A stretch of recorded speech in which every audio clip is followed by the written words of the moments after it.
안녕하세요. 1분이면 충분해입니다. 오늘은 시작이 조금 다르죠. 처음으로 사연 메일이 와서 어떻게 소개해드릴까 고민하다가 이렇게 카메라 앞에 섰습니다. 사연도 읽고 제 생각도 이야기해보고요. 다른 의견이 있으면 댓글도 남겨주시면 감사하겠고요. 그래서 오늘은 1분이 아니라 조금 긴 영상이 될 것 같습니다. 그리고 아직은 조금 어색해서 이렇게 마스크를 쓰고 나왔는데요. 조금 불편하시더라도 적응될 때까지만 조금만 이해 부탁드리겠습니다. 그럼 사연 먼저 한번 읽어볼게요.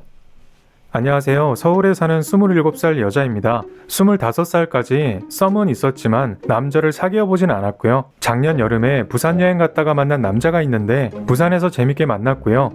2주 뒤에 서울로 와서 한 번 더 만났었는데 그때도 좋았어요. 근데 거리 때문인지 흐지부지하게 됐고요. 작년 겨울에는 친구 소개로 소개팅을 받았었는데 밥도 맛있게 먹고 저한테 너무 잘해줬어요. 근데 며칠 연락하다가 자연스럽게 연락이 끊겼거든요. 제가 남사친들이 조금 있는 편인데 2번 잠깐 만났던 남자들에 대해서 이야기하면 다들 괜찮은 것 같다고 일단 만나보라고는 하는데 제 타입이 아니었던 건지 나와 잘 맞는 사람일까라고 걱정도 되기도 하고요. 선뜻 다가가지 못하겠어요. 사실 제 타입이 어떤 건지도 잘 모르겠지만 뭐가 문제일까요? 제가 뭘 잘못하고 있는 걸까요? 나이도 있고 해서 이번 봄은 따뜻하게 보내고 싶어요. 내용을 조금 정리해서 읽어봤는데요.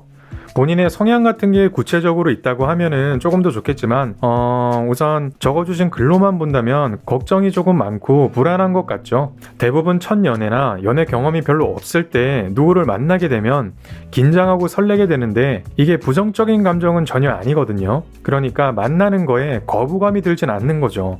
그런데 사연 주신 분은 긴장하고 설레는 감정보다는 걱정하고 불안해하는 감정이 더 큰 것 같습니다. 예를 들면 이런 거죠. 번지 점프를 해본 사람이랑 안 해본 사람이랑 번지대 앞에 섰을 때 떨리는 건 둘 다 똑같겠죠. 근데 한쪽은 예전에 해봤던 그 기억으로 기대감에 떨리는 거고요. 다른 한쪽은 한 번도 해보지 못해서 혹시나 문제가 생길까 싶은 마음에 걱정되고 공포심에 떨게 되는 거죠. 이런 분들은 대개 본인의 성향도 있겠지만 그 성향이 보수적인 집안의 영향을 받을 수도 있고요. 연애를 하면서 상대방에게 깊은 상처를 받았다거나 아니면 연애 경험이 없지만은 내 주변 이성 친구들한테 안 좋은 기억이 있는 경우가 많은데요. 일단 그런 걸 감안하고서 우선 부산 남자부터 생각해보면 성격상 남자가 먼저 다가갔겠죠. 그리고 또 보고 싶어서 부산에서 서울까지 올라왔고 사실 부산에서 서울까지 온다는 거 친구나 가족을 만나려고 생각해도 이게 쉽게 갈 수 있는 거리는 아니거든요. 근데 2주도 안 돼서 왔다는 거는 분명히 관심이 있는 거고 더 알아가고 싶은 건데 뭔가 그만큼에 채워지지 않아서 흐지부지 됐겠죠. 뭐 여러 가지가 있겠지만 장거리 연애라고 친다고 하면은 제가 만약 그 남자였으면은 만나는 중이나 집으로 돌아가기 전에 가장 듣고 싶었던 말이 있을 것 같은데 어떤 거라고 생각하세요? 다음에 내가 부산으로 갈게.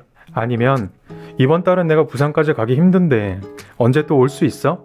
꼭 사귀자 연애하자가 아니라 다시 만날 수 있겠다라는 확신을 받고 싶겠죠. 특히 장거리 연애는 만남에 대한 계획이 확실히 있어야지 그 관계가 유지될 수 있습니다. 그리고 남자분 성격상 이런 걸 먼저 얘기할 수도 있었을 텐데 아마 안에서 이런 문제가 생겼겠죠. 그런 말을 못했다는 거는 제 개인적인 생각에는 아마 분위기 때문이지 않나 싶습니다. 무슨 말이냐면 뭐 그런 거 있잖아요. 하루 동안 너무 즐겁고 재밌게 놀았는데 너무 에너지를 쏟으면서 놀다 보니까 저녁에 헤어질 때쯤에 지쳐서 표정 관리가 안 되는 거죠. 특히나 얼마 되지 않은 사이라면 이런 생각이 들죠. 내가 너무 고생시켰나? 나만 좋았나? 좋아했던 것 같은데 아니었나? 이렇게 자기 반성을 하면서 왠지 분위기가 처지는 그런 상황들, 이럴 때 헤어지게 되면 생각이 많아지는데 특히나 서울에서 부산까지 내려가는 동안에 정말 많은 생각을 했겠죠. 생각을 하면서 점점 안 좋은 쪽으로 생각을 하게 되는 거죠.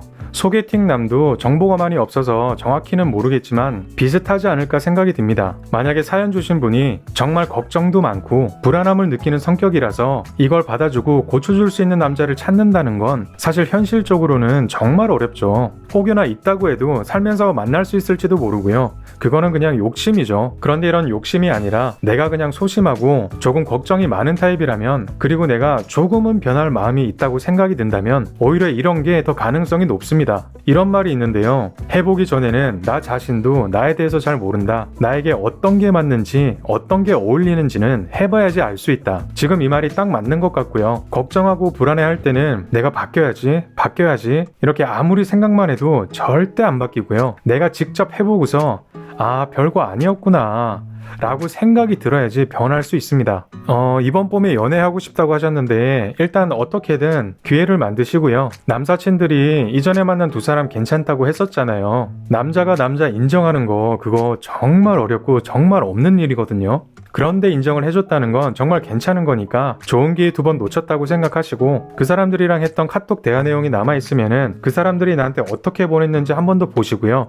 그리고 전화통화를 할 때 나한테 어떻게 얘기했었는지 그런 것도 한 번 더 생각해 보시면서 앞으로 만날 사람한테 그대로 똑같이 아니면 비슷하게라도 해보신다면은 그때 내 기억이 좋았다면 앞으로 만날 그 사람한테도 나는 좋은 기억으로 남을 게 분명하고요. 지금처럼 걱정 반 불안 반으로 아무것도 못하고 있으면 30대가 넘어서도 더 고민하고 있고요. 나이 때문에 더 주눅 들어서 사람 만나는 게 정말 쉽지 않습니다. 나중에 결과가 안 좋더라도 지금 만날 수 있는 사람이 있고 그 사람이 그렇게 나쁘지 않다면 꼭 사귀지 않더라도 같이 밥 먹고 대화하면서 여러 번 만나보세요. 그렇게 하려고 노력을 해야지 좋은 사람이 왔을 때 안 놓치고 잡을 수 있습니다. 혹시 비슷한 경험이 있으신 분들은 댓글 남겨주시고요. 꼭 연애가 아니더라도 고민이나 하고 싶은 말이 있으시면 사연 보내주시고요. 읽어보고서 영상으로 만들어 보도록 하겠습니다. 그럼 좋은 하루 되시고요. 구독과 좋아요도 부탁드릴게요.